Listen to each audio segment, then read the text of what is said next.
कल बड़ा बुरा दिन था क्रिकेट के शायकीन के लिए और ख़ास तौर पे उनके लिए जिन्होंने पाकिस्तान खेला है, यानी तनवीर भाई वो पाकिस्तान खेल चुके हैं। जो उनके तासुरात थे, कल यहाँ पर हम मौजूद थे, हमने पूरा मैच यहीं देखा, सुपर ओवर भी देखा, किस तरीके से हमारी टीम बर्बाद हुई, किस तरीके से हमारी टीम को बर्बाद किया गया, वो सारी बातें यहीं पर हो रही थी और बड़े दिल बर्दाश्ता थे। आप लोग भी होंगे यकीनन कि पाकिस्तान को यूएसए से हारते हुए कोई नहीं देखना चाहता था, हम भी नहीं देखना चाहते थे। इसी से हम आज के प्रोग्राम की शुरुआत करेंगे और उसके बाद आज जो मैचेस हुए उसकी मैच समरी और क्वेश्चन ऑफ द डे पे जाएंगे। लेकिन सबसे ज़्यादा ज़रूरी ये बात है कि तनवीर भाई दिल टूट गया।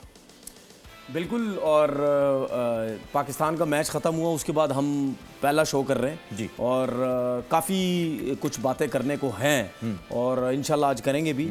बहुत सी बातें मैंने सोशल मीडिया पे देखी, प्लेयर्स के बारे में, बाबर आजम के बारे में, ये हो गया वो हो गया फलाना हो गया।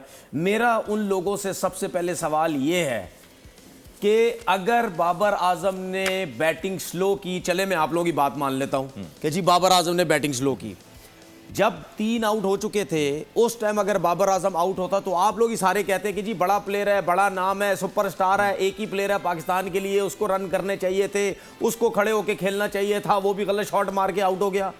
पहली चीज़। दूसरी चीज़ कि जब उसने सेंसिबल बैटिंग की, 10 ओवर तक, पहले 10 ओवर तक आराम से खेलता रहा, उसके बाद आप देखें 9 ओवर में आई थिंक कोई 35-40 इस तरह 40 कुछ रन थे, उसके बाद 12-13 ओवर में जाके इन्होंने अगले 3 ओवर में कोई 40 से ऊपर रन बना दिए।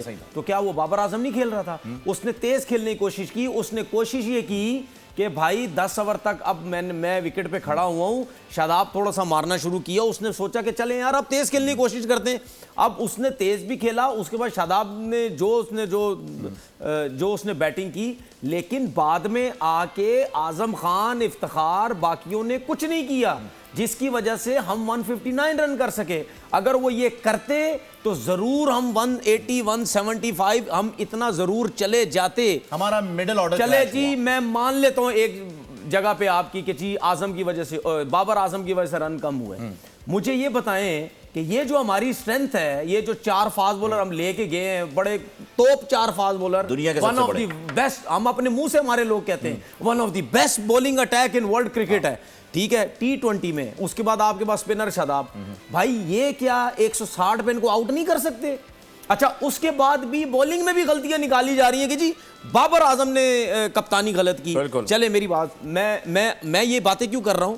मैं ये कह रहा हूं हर चीज में चले मान लेते हैं ना आपकी बाबर गलत है। नहीं, आपको याद है ये जवाब उनको मिल रहा है जो हर बंदा तज्जियाकार हर बंदा तज्जियाकार बना हुआ है, हर किसी ने यूट्यूब चैनल बनाया हुआ है, सोशल मीडिया में लगा हुआ है, दुकान चमकाई हुई है हर किसी ने, ठीक है, हर कोई समझता है, ना कभी किसी ने बल्ले पे ग्रिप चढ़ाई है, ना जूते के नीचे नेल्स पता है कितने होते हैं, ठीक है, किसी चीज का पता नहीं, एक्सपर्ट बना हुआ है, ठीक है। जब 5 ओवर बाकी थे, मैं और आप जब यहां बैठ के मैच देख रहे थे, ठीक है, उन 5 ओवरों में 4 ओवर फास्ट बॉलर्स के थे, बिल्कुल ऐसा ही था, 1 ओवर शादाब का था, ऐसा ही था। मैंने आपसे क्या बोला था? शादाब से बॉल नहीं करानी चाहिए, ऐसा ही था, ठीक है, मैंने बोला आपसे शादाब नहीं, चारों फास्ट बॉलर से जाते, बीच में कहीं अगर रन ज्यादा होते, अगर शादाब को कराना है करा देते, वरना शादाब को आखिरी ओवर तक जाने देते कि रन रेट बहुत ज्यादा होता, ठीक है। सब्सक्राइब करें और बेल दबाएं ताकि कोई खबर रह न जाए।